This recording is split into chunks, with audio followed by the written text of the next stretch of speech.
Everyone told you the Carolinas were the safe bet, the affordable alternative, the place smart people were moving to while California and New York fell apart. And for a while, they were right. But something has changed. In city after city across North and South Carolina, the housing market that looked bulletproof 18 months ago is now showing cracks. Inventory is surging. Days on market are climbing. Price cuts are stacking up. Today, we're going to name those cities, all 10 of them, and we're going to tell you exactly what is happening and why it matters to anyone who owns, rents, or is thinking about buying in the Carolinas right now. Between 2020 and 2023, North and South Carolina absorbed a historic wave of domestic migration. People fled high-cost metros, New York, New Jersey, Chicago, California, and landed here because the math made sense. Lower taxes, lower home prices, warmer weather, remote work made it possible. And so, builders built, fast, aggressively, speculatively. In the Charlotte metro alone, permitted housing units jumped 47% in a single year. The Raleigh-Durham corridor saw new construction permits hit a 20-year high. And then, the migration wave slowed. Mortgage rates climbed above 7%. Remote work policies tightened, and suddenly thousands of newly built homes were sitting in markets that had priced themselves into the same range people had fled from in the first place. The Carolinas did not avoid the national housing correction. They delayed it. NC active housing inventory is up 38% year over year. Median days on market has climbed from 18 days to 42 days, and the delay is now ending. These are the 10 cities where it is ending fastest. We start with the 5 cities showing the earliest warning signals, markets that haven't broken yet, but where the data is unmistakably moving in one direction. Number 10, Wilmington, North Carolina. Inventory has jumped 44% in 1 year.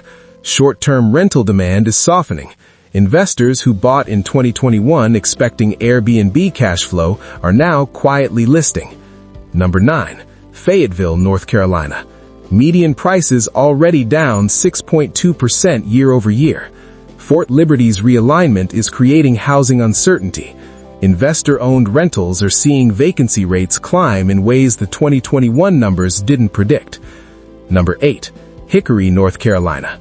Affordable, but affordability only works when buyers have jobs worth relocating for. Number 7, Greenville, South Carolina. One of the Carolinas' most celebrated success stories, with 5,200 units still in the pipeline. The absorption rate, how fast units get bought, has dropped 34% from its peak. The supply is arriving into a market no longer ready to absorb it at 2021 prices. These are not isolated problems. 5 different cities, 5 different mechanisms, one shared direction. And each of these canary markets is connected. Through investor networks, through builder confidence, through buyer perception, to the 5 cities that come next. When a Wilmington investor lists at a loss, that price shows up on a Zillow feed in Charlotte. When a Myrtle Beach condo sits 90 days, it resets the psychological anchor for every coastal listing in the state. Markets are not isolated, they're networked. And the network is now transmitting stress in one direction. These are the 5 cities where that stress has already moved from signal to fact. Now we get to the 5 cities where the signals have moved beyond early warning. These are markets where the data is not ambiguous. Number 5, Durham, North Carolina.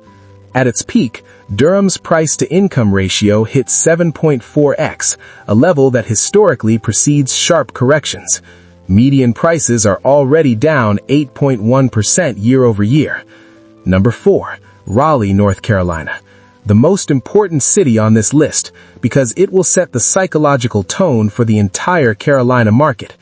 Active inventory up 52% year over year.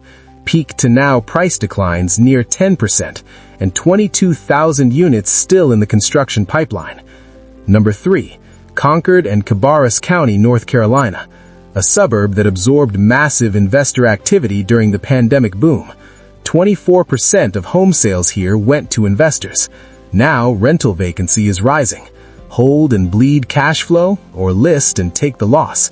More than 41% of active listings have taken at least one price cut. Number 2. Columbia, South Carolina. Its housing market is hostage to two forces that city boosters rarely discuss openly. State government and university employment face budget pressure. Median days on market just hit a 3-year high of 68 days. A well-priced home in Columbia would have had an offer in 2 weeks. That is no longer what is happening. And number 1, Charlotte, North Carolina. The largest housing market in the Carolinas, the symbol of the Sun Belt housing story. Active inventory up 67% year over year. Months of supply at 4.8, a buyer's market. Peak to now price declines of 11.2%. The more dangerous number is the new construction pipeline in Charlotte's outlying counties, Gaston, Union, Cabarrus, Iredell, where builders locked into peak land prices are completing developments into a market that cannot absorb them. Those suburb builds will compete directly with existing homes, and in that competition, someone will blink on price. They're already starting to. 10 cities, 1 direction. Now, what does 2026 look like if this continues? First, the construction pipeline. Builders cannot stop what they've already started. Tens of thousands of homes permitted in 2022 and 2023 will be completed and listed in 2025 and 2026. That is not speculation, it's math. 45,000 estimated units entering NC and SC markets over the next 2 years. Second, insurance. Homeowners premiums across the Carolinas have risen 24 to 38% in 3 years. Lenders are now factoring insurance into affordability calculations. Some buyers who qualified in 2023 would not qualify for the same home today, purely because of insurance. FEMA flood map revisions are pending in 14 Carolina counties. Third, the rate trap. Millions of Carolina homeowners locked in mortgages below 4% in 2020 and 2021. They're not moving. They cannot afford to give up that rate and buy again at 7%. The move-up buyer market is functionally frozen. The buyers who drive healthy market activity are sitting on the sidelines. They may be there for years. If rates remain above 6.5% through 2026, analyst consensus projects further 8 to 12% price declines in oversupplied submarkets. 3 forces arriving at the same time. That is the 2026 pressure zone. None of what you have heard today is a prediction about where the bottom is. Nobody knows that. What this is a description of a direction. The Carolinas attracted hundreds of thousands because they offered something real, but that offer has been repriced, and in some of these markets, overbuilt, overleveraged, and overhyped in ways that always, eventually, have consequences. We've seen it before. In Detroit, in St. Louis, in Youngstown. The warning signs were there years before anyone admitted what was happening. The warning signs are there again, right now. Nobody ever thinks it can happen to them, until it does. The answer for the Carolinas is not yet written, but the first chapter is already on the page.